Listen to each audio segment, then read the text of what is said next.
Hi guys! It's me again, Sheila Lalabs, and welcome to my channel. For today's video guys, eto magpapa-hip replacement tayo dito sa Japan. So, a day before ako operahan, naka-confine na ako. Ito, nag-chill-chill lang po ako. Ayan, mukha lang tanga, diba?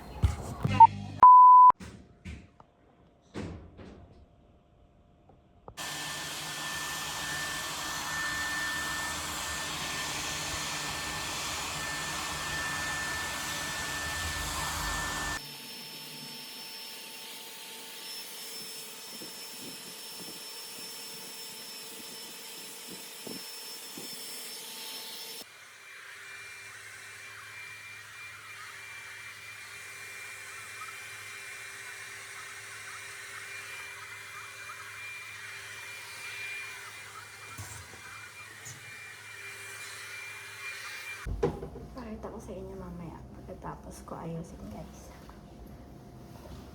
Bawal daw ang makeup. Meanwhile, Andito si Siswa. Siswa, good morning. Ayan o, si Genki o. Sexy na. Ang ganda ng katawan mo ngayon. No? Ako naman tong ganito. Palitan na lang tayo. Ayan. Video mo nga ako sis. Palitan na lang tayo. Baliktad pala sis. So ito ako ngayon guys. Sis, it's your day na ipapasok ka na mamaya. Wala naman akong malay nun, di ba? Wala. Pagpasok mo doon, after mga 5 to 10 minutes, Tulog na ako. maano ka na. Diretsong, pagkalagay na nila ng mouthpiece, Yung parang oxygen. oxygen, biglang wala ka ng malay. Okay lang yun, basta wala akong malay. Oo, na. Kasi mag-iira-ira ka pagka Mag-ano ka, hypertension. Diba? Pinainom ko yun nila kung pang hypertension. Hindi maganda nga yun. Sa akin din may pinainom ng dati. Para pagpasok mo doon, nani mo, parang wala ka ng maiisipin. Yun na lang yun. No? Kasi pag may alam mo pa, yung RA niya. Kaya, gambate lang ang pinaka-lucky word natin. Kambal na. Pati kay Papa God. Ay, yun sasabihin natin. Bye. Hi guys. So, tapos na operation ko. First day ko after operation. So, dito sa Japan, bawal bantay. Kaya, mag-isa lang ako. Pero pumunta dito si Cindy kanina. Nagdala ng water. Tsaka, ito. Oishi. Tapos, ito naman kasama ko. Pantanggal stress. May TV dito din. Lumipat na ako actually ng kwarto. So, ganda itsura ko. Para ako nasisaryan. That's all, guys. Thank you, Lord. Sana malampasan ko to.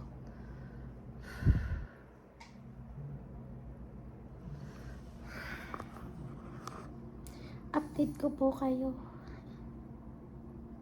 Hi, today is June 6, 2026.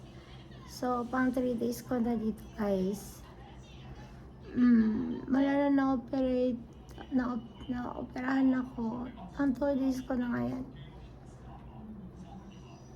Dugyot na mukha ko. So, ayan, tinanggal na yung tali-tali sa paa ko. Tinanggal na rin yung catheter. Kaya medyo masakit pa yung sugat. So sana, maya-maya inaantok ako kasi may mga gamot silang pinreliever na sobrang nakakaantok. So matutulog muna ulit ako. Para akong lasing. Hi. meanwhile,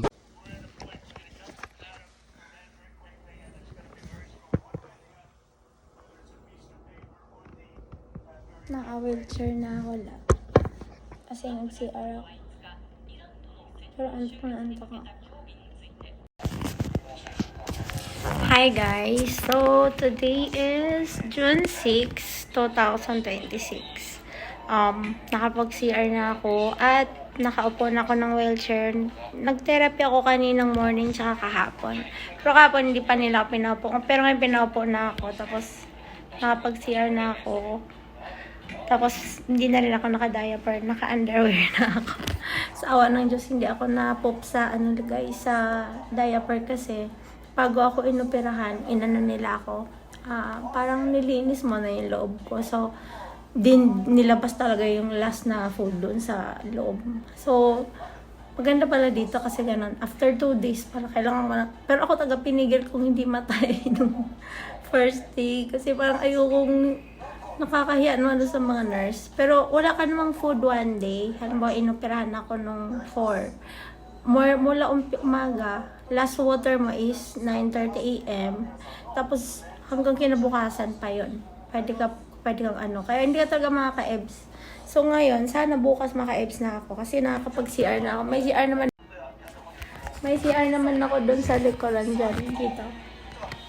Then may CR dyan. So, ito, nakasakay na ako. Pinagalitan niya ako ng nurse kasi nag-wheelchair ako mag-isa. So, kung kaya ko naman na. Alam ko naman mag-break ng wheelchair. Tapos, yan lang igaan. So, kailangan may harang ka dito sa gitna.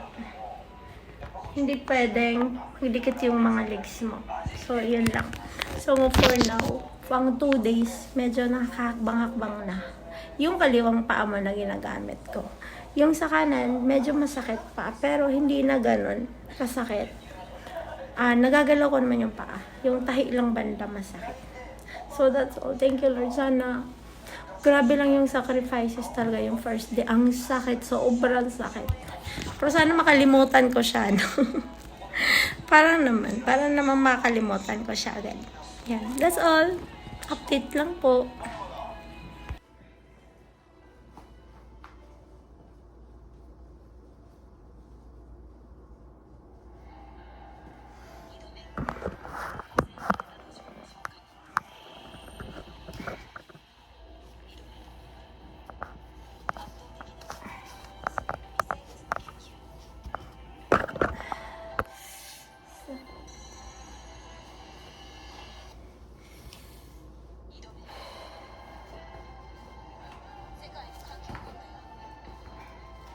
Magsi-CR tayo, guys. Ayasin natin yung shoes. Bawal mag-chanelas dito. Dapat rubber shoes talaga. Iwas sleep. Iwas, dulas.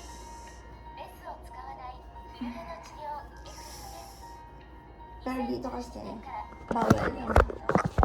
Dapat maging ka dito. Gawa ka mag-isa mo hanggat kaya mo. Kasi hindi ka nila gawin pabebe dito sa Japan. Kailangan kaya mo mag-isa. So, niluwagan ko yung shoes ko kasi para di ako mahirapan magsuot.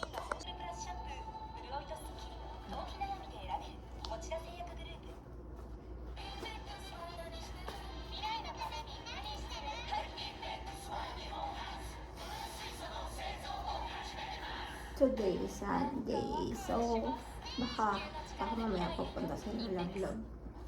Hindi ako sure. So wala siyang pasok eh. Kung hindi niya ako puntahan, alam ko na lang. Yan, so susuot natin si shoes.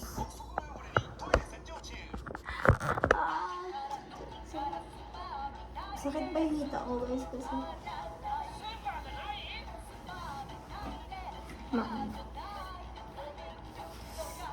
mataas naman ito.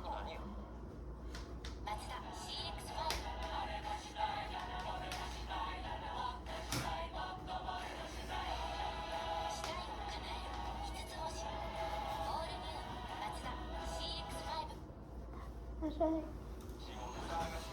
Okay.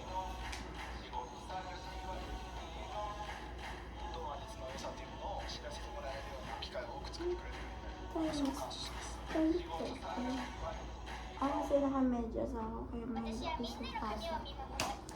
Okay.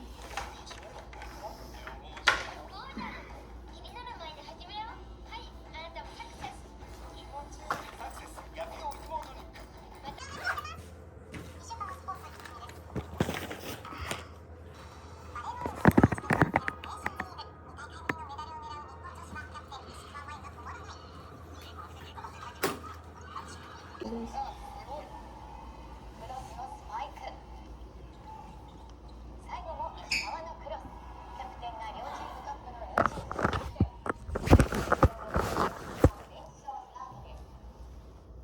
Dapat nakalak yung wheelchair niya pala.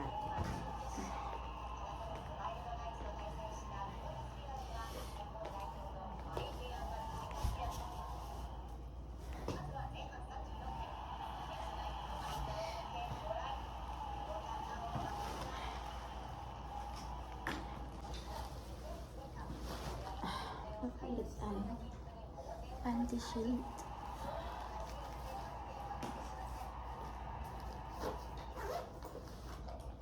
Tapos magsusuklay na rin tayo. Tagal-tagal ko hindi nagsuklay.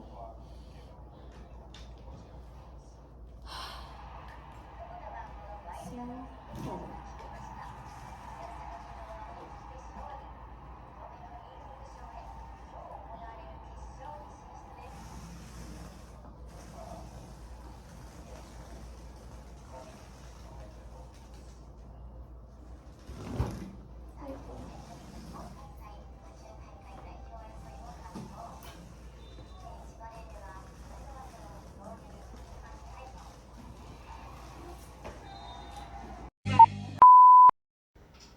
So, ayan guys, nakapag-CR ako niyan mag-isa. First time ko actually, hindi first time. Pero, ayan, gusto ko lang ipakita na dito sa Japan, kailangan mag-isa ka sa ospital kahit bago kang opera dito. So, kailangan matapang ka at strong. Kasi wala ka din, lalo na kung wala kang pamilya dito sa Japan. Kahit may pamilya ka, pwede silang dumalaw mula 3 p.m. hanggang 7 p.m. lang. So, nakapunta asawa ko ng hapon or pag day off lang niya twice a week. Mga ganun lang. So, kayang-kaya natin dito sa Japan mag-isa. So, sana, tawag dito? Sa lahat po ng mga may pagdadaanan din, ayan, kaya nyo rin yan. Walang hindi kaya sa taong gustong mabuhay at gustong magkaroon ng extension sa buhay. O, diba? Thank you so much, guys. At thank you din po sa prayers. Later that night.